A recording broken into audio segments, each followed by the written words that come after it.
The use of the Welsh language can play a part in our lives in many ways, including technology. This video will show you how to use your Microsoft Windows keyboard to type Welsh accents. First, ensure that you've installed the Welsh language keyboard on your computer. If it's installed, you'll often see CY or CUM at the bottom of the screen. In order to find out how to install such a keyboard, see our videos on installing Windows 8 or the additional items for Windows 7. When the keyboard is enabled and CY or CUM appears, you can type as follows. Circumflex.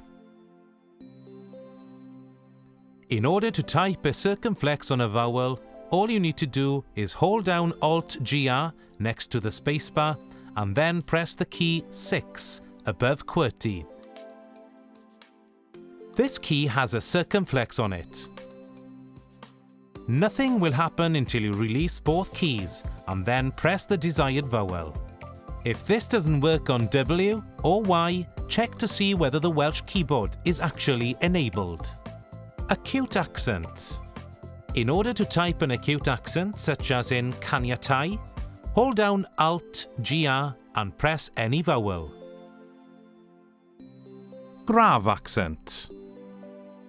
In order to type any grave accent, although these are not common in Welsh, press the key bearing the symbol which is often available above the tab key. Release it and then press any vowel.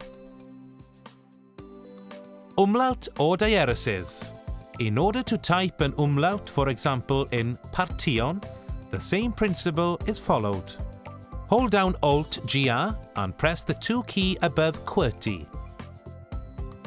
This contains the quotation mark or the umlaut symbol.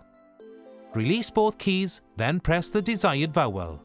And those are the steps you should follow to enable your keyboard to type Welsh accents in Microsoft Windows. Doing the little things and increasing your use of Welsh with technology goes a long way, and you can find more videos giving further instructions on our website.